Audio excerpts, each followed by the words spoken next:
All right, so now my reported monologue, and I got to tell you, we've talked about these issues before, the question of the press's role and the Biden White House's role in the issues of Joe Biden's cognitive decline. And I really don't want this to be my beat. I'm not interested in this being a thing I talk about on a regular basis. But the story's back. And because I see people not talking about it in the right way, important for history, important for America, important for the Democratic Party, important for the integrity of my business, once again, we need to review where we are in this story and talk about it. And what's kind of put it front and center is a new report out earlier in the week by Republicans from the House Oversight Committee investigating Joe Biden and the question of, particularly they're focused on the use of the auto pen and whether that was legit or not. But underlying that, again, is this question of Joe Biden's cognitive decline. And people talk about it as a cover-up. It was not a cover-up. It was an attempted cover-up. But the Democrats and the media, my colleagues in the dominant media, they could no more cover up Joe Biden's cognitive decline than the Trump administration could cover up, say, whether Scott Bessent often wears glasses or whether Marco Rubio has really good hair. These are things that are in plain sight. We can all see these things just as we could see Joe Biden's cognitive decline.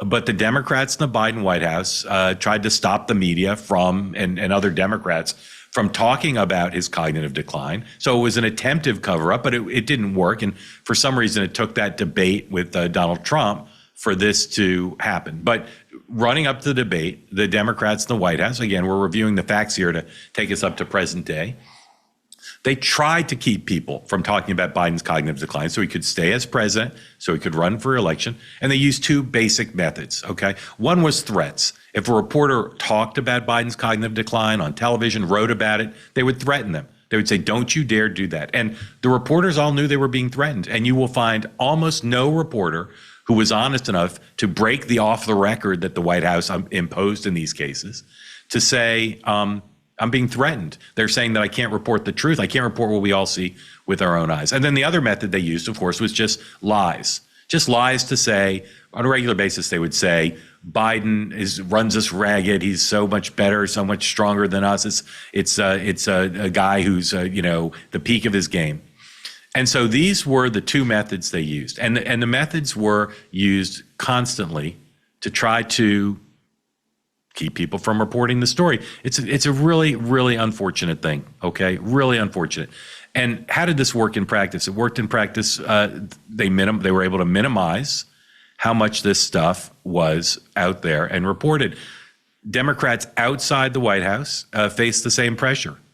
They face the same pressure all the time through the same techniques, threats and lies, okay? And there were few exceptions in the media. Alex Thompson was an exception. He wrote about these things in real time. I was an exception. I talked about these things all the time.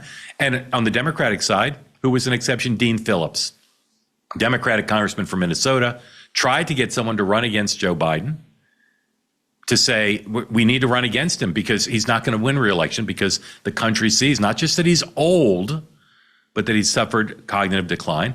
And Dean Phillips was basically run out of the Democratic Party for being one of the few exceptions to do it.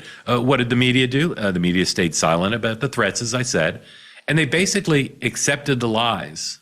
They accepted when someone from Biden world would go on TV and say, oh, Biden's awesome, Biden's runs us ragged, he's totally sharp, he's on point. They would just say these were they just not only accepted them, they'd say, these are pull-up Republican hit jobs. These are deep fakes or cheap fakes. There's nothing to see here. I've said before, biggest media scandal in American history. Well before the debate, all this was so obvious. So you want to talk about original sin, the title of Jay Tapper's book with Alex Thompson. The original sin, they say in the book, was Biden's decision to run for election. No, the original sins were the things I just described. Biden aides lying and intimidating both the media and the press, and almost every Democrat outside the White House and almost every reporter accepting the threats and accepting the lies. Then after the debate, now, more conversation. After the election, more conversation. And now the public release of the testimony that the House committee has made public of many people who worked around Biden and who were part of the attempt to cover it up. But even now, even though they've been testifying under oath, those who didn't plead the Fifth Amendment, The lying continues, the lack of accountability continues, and the sinning, if you will, continues. They continue to try to recreate history. The Biden aides, some of them at least, continue to lie in public, even under oath. But now we have some shocking admissions, and we're gonna play some of those for you. These are not getting coverage, these shocking admissions, and they should be, for history, for accountability of both the Democrats and of the media. Other Democrats continue to do their best to avoid accountability, and they say, well, I didn't see Biden's acuity decline when I spent private time with him. People say, the Democrats say. Again, the press should not accept that answer. And the question shouldn't be, did you see it privately? The question should be, we all saw it. How could you not have done anything about it? It doesn't matter what they saw privately, okay? And the dominant media continues to pretend like none of this happened, in part because the media doesn't want to acknowledge its own capacity to be involved in trying to cover it up, to hurt Donald Trump. They don't want to acknowledge what a horrible job they did in letting themselves be intimidated. But they also don't want to hold Biden, Democrats, accountable. The whole thing is just so embarrassing to me. It's so embarrassing that we have all this media, we have all these outlets, and yet all of this is barely being covered, okay? So we're going to review some of the statements that have been made, both before the committee and then in public, and it should shock your conscience that this kind of thing could happen. There's plenty to cover of Donald Trump, and Donald Trump does plenty of things that are wrong and immoral, and he lies and cover up. I'm not saying that the Democrats are letting people with dirty hands, but this was the biggest story in the world not that long ago, 1 year, a little over a year ago. And now all these revelations are coming out, which had they come out at the time, I hope would have been treated as big stories.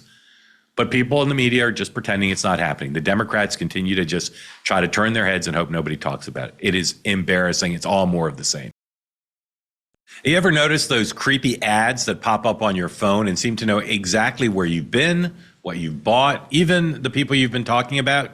You've probably asked yourself, is this phone monitoring me? Well, the truth is, your smartphone is constantly collecting and leaking data without your knowledge and without your consent. Every day, it builds a detailed profile of your life, your location, your habits, your interests, even the people you communicate with.